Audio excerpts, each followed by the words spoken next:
Hi friends, welcome to the Scholar series of BFM. In this, we are covering the important objective questions, important theory, and various numericals. So follow the series completely. Okay, let's start. Okay, so first question: the credit arranged by the buyer, importer, from a bank or financial institution outside India to settle the payment of imports is called as. Now understand this question properly. The credit arranged by the buyer from a bank, okay, outside India. So buyer from a bank outside India means what? This buyer is from India. Understand this properly. These are important points, okay? This buyer is from India, buyer, okay? And now this buyer is arranging for credit from some bank in foreign, let's say USA, let's say Citibank, okay? Citibank. So this buyer is arranging for credit. So loan is given by Citibank to this buyer in India. This buyer contacts the Citibank and gets the loan. So this is called as what? Outside to pay the settlement of imports is called as what? Means this buyer has to pay for imports. For that he is getting a loan. The loan can be got through two ways. One through India or through outside. If he gets through India, then it's a simple loan. If he gets through foreign bank, then it's called as what? Buyer's credit, supplier's credit, trade credit, or ECB. Think over it, everyone. Answer it properly. After thinking properly, answer it. You'll get confused in two parts, I'll tell you. What are those? Okay, I'll give you the hint in this. Answer is between A and D. A and D. Now you think over it.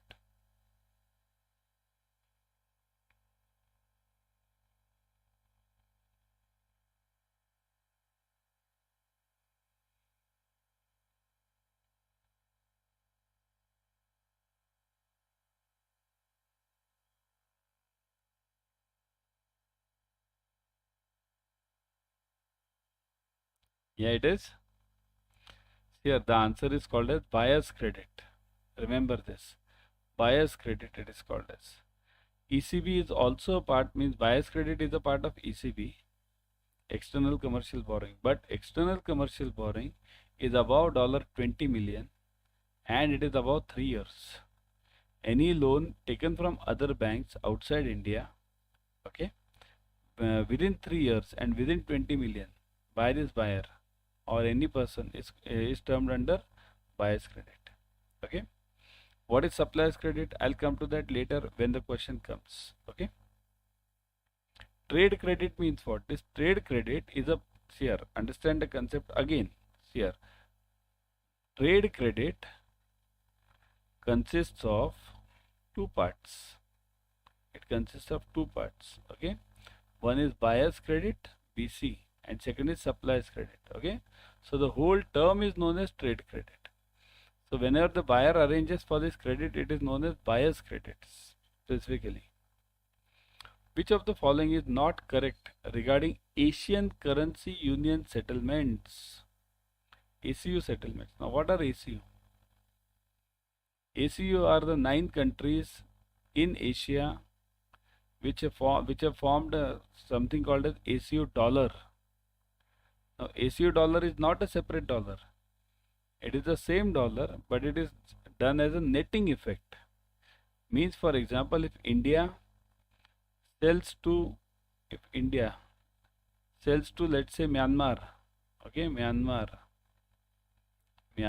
okay, Myanmar. If India sells to Myanmar, okay, and Myanmar also sells something to India. India sells to Myanmar and Myanmar sells to India, both. India sells, let's say, $100 and Myanmar sells, let's say, $40. So the difference is called as $60, which is positive for India. That is known as ACU dollar. That is reported to the USA. That is known as ACU dollar. So ACU dollar is not different. ACU dollar is a netting effect. Okay. So which of the following is not correct? Now we want not correct. Huh? There are 9 countries in ACU. The last country to join ACU is Myanmar with effect from 2010. Settlements takes place through ACU dollar or ACU euro. Separate dollar or euro account is required to be opened to distinguish the ACU. So which is this correct one? Again think. Yeah?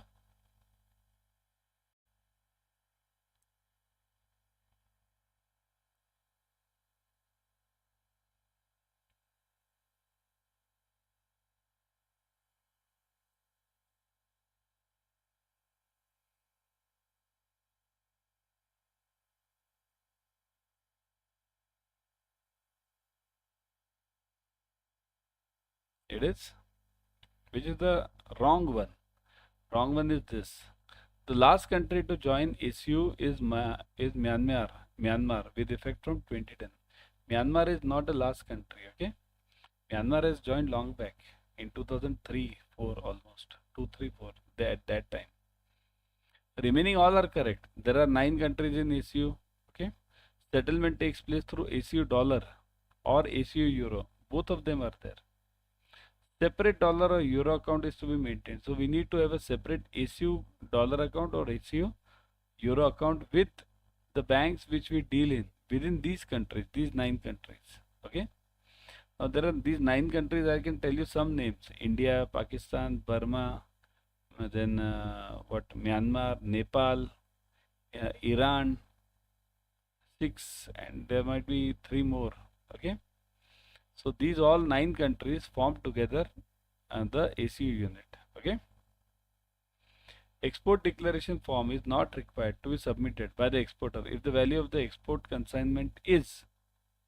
So EDF is not required to be submitted if the value of the export which is to be made is up to USD 1 lakh, up to USD 50,000, up to USD 25,000, and up to USD 10,000. Think over it now, everyone.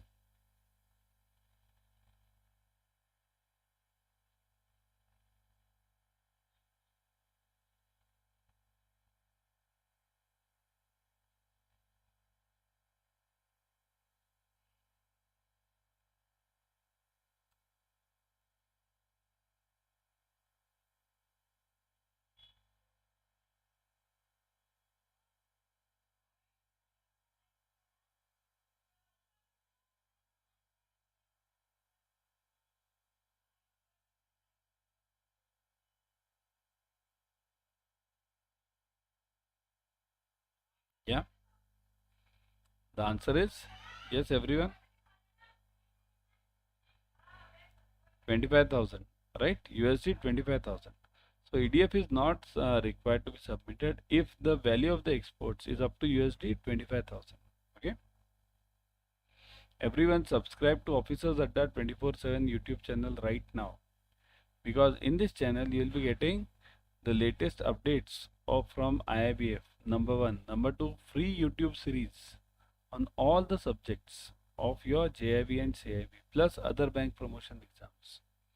So click on that bell icon, subscribe to it immediately. Okay. Form ETX is used by.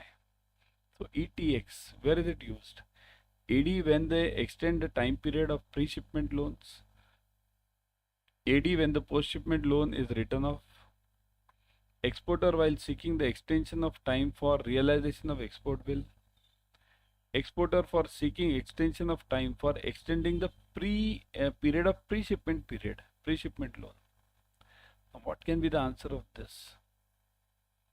When they extend the time period of pre-shipment loans, or written off, or extension of time for export bill, or pre-shipment loan.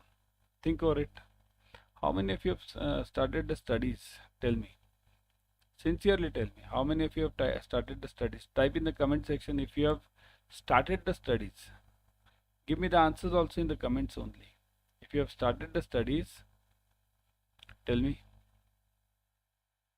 Have you started the studies? Everyone? Type yes. Yeah. So the answer is over here. What is the answer? Think. Is it pre-shipment? Is it return off? Is it extension of time?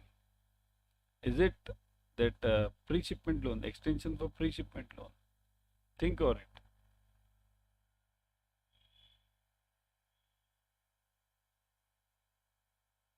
This is a difficult one. That's why you'll have to think more.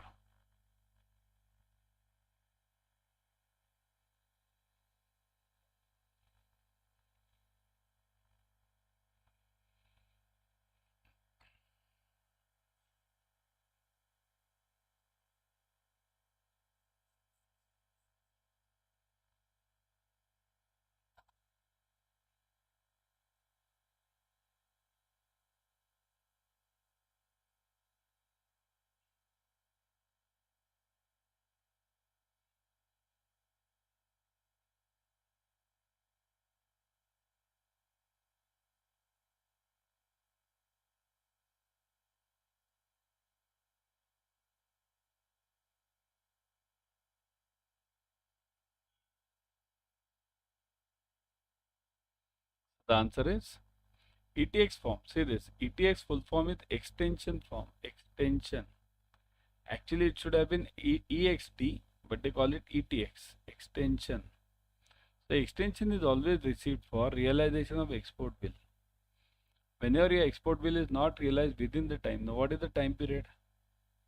It is generally, earlier it was 12 months. Now because of that COVID, RBI started 15 months. Okay. So if your bill is not realized within 15 months, then you'll have to submit the ETX form to RBI through the AD, means through the bank. Okay. The credit directly extended by the overseas supplier to the of goods to the importer is called as. I told you I'll be discussing this supplies credit when the subject topic comes. Okay. So now think over it. What did I tell you? I'll be discussing the supplies credit when the topic comes. So now the topic has come. See this. What did we discuss earlier in buyer's credit? This was a buyer. Buyer was from India, right? Buyer. Buyer was from India. He arranged for the credit from USA. USA. Some bank he arranged. Bank. Okay. Bank. So bank gave him the loan. Okay. And then what did he do? By getting this loan, suppose loan was received from this bank in USA. So this loan is received by this buyer, and this buyer paid the supplier immediately. This buyer paid the supplier right now, immediately, today only. Okay, this was paid immediately. Okay. Now the difference between supplier's credit and buyer's credit is, here this bank is not giving the loan. So this is not there. Only this part is there. So here what will happen? This immediately will not be there. So this supplier will be supplying to this buyer with a credit period. Credit period means the supplier will be supplying for, let's say, 2 months, 3 months duration. Means I'll give you the goods now, you pay me after 2 months. So whenever any goods are sold on credit, on udhari, then that is called as what? Credit directly extended by the overseas supplier. So that is called as buyer, supplier, trade and ECB. Answer is simple. ECB, supplier's credit, right? Again remember, buyers and suppliers are the part of trade credit only. Okay, remember this. Got it? Next one. No person in India can import or export unless she has obtained the following: import export code number from DGFT, authorization for DGFT from DGFT, authorization from RBI, import export code number from RBI. Now this is a simple JAIIB question. Okay, let me see how many of you can answer this.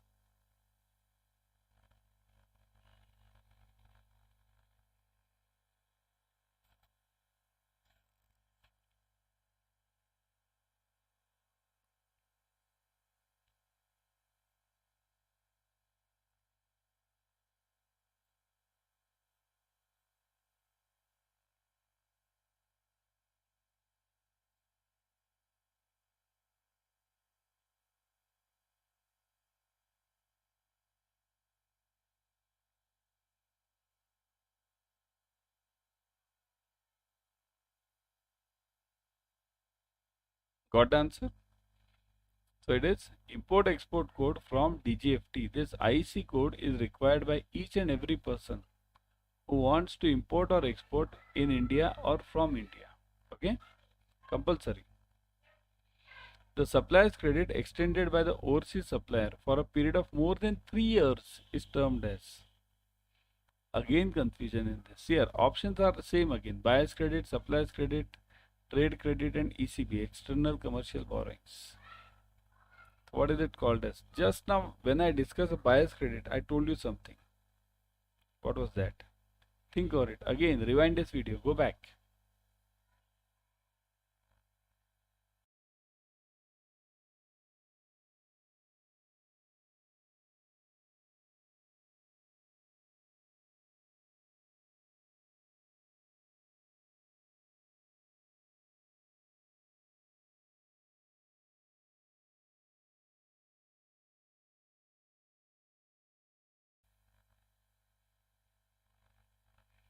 So, I told you that it is ECB, external commercial borrowing. Whenever any loan is beyond 3 years, it is called as ECB. See here, it's simple. Okay. Below 3 years, less than 3 years, and 3 years and above. What? 3 years over here. Okay. So it is ECB over here, ECB. And this is trade credit, trade. Now this trade credit is of two types, buyer's credit and supplier's credit. Okay, this is a basic classification between all these. So the answer over here is D, ECB, external commercial borrowing. Okay. The decrease in value, foreign value of the foreign exchange rate, which is done during the market due to the market forces, is called as what?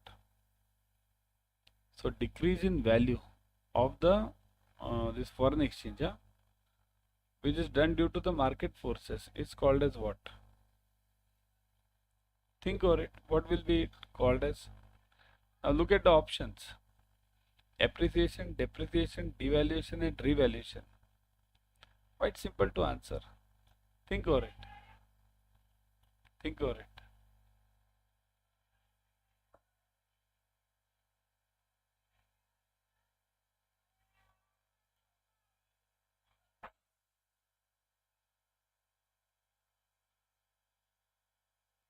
What is the answer?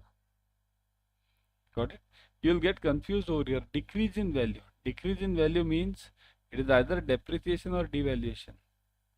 Either depreciation or devaluation. Now the confusion is between these two only. Is it depreciation or is it devaluation? Now look at this. Foreign exchange due to the market forces. Market forces. Okay. Now this is a trick. This will separate this depreciation from devaluation. So think about this. I'll explain this. I'll give you the explanation also. Not to worry.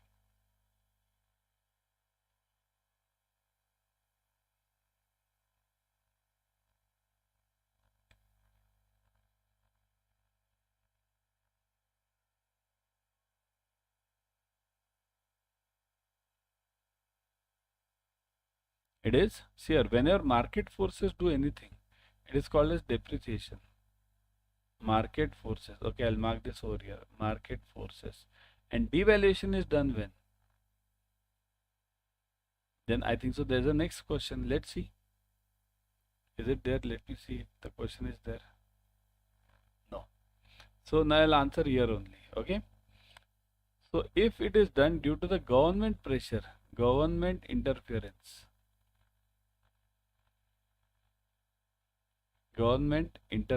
okay, if it is done by the government, in that case it is called as devaluation. Market forces, it is called as appreciation and depreciation. If the price increases, then it's appreciation. If it decreases, then it's depreciation. Okay, got it? Simple. Next one. Which of the following is not the correct value of the domestic currency? Not the correct value. Okay, which of the following is not the correct value? Correct in value, not value. Correct in value of the domestic currency. Devaluation is done by the government. Just now I told you. Revaluation is done by the market fluctuations. Appreciation is caused by the change in demand and supply. And none of the above. Not correct. Think over it again. Okay.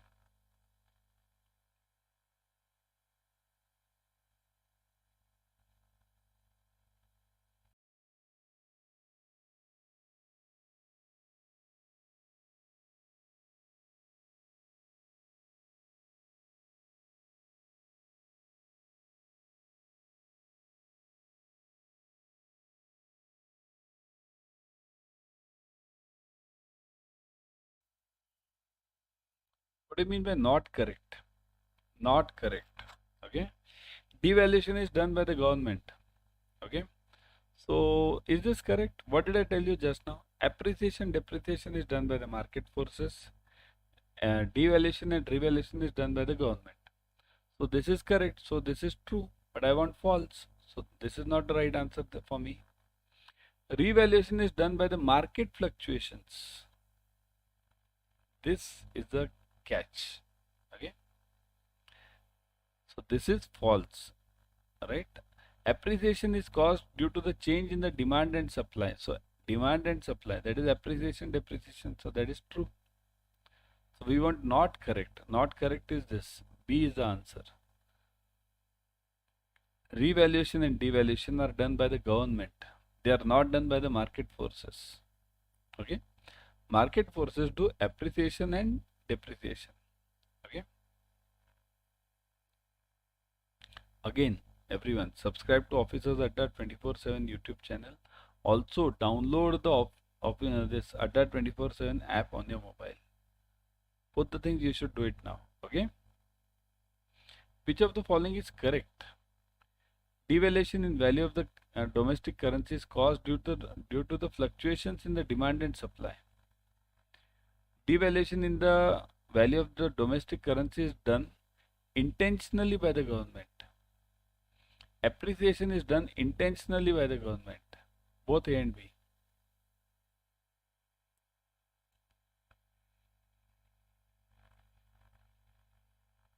Yeah. What do you think?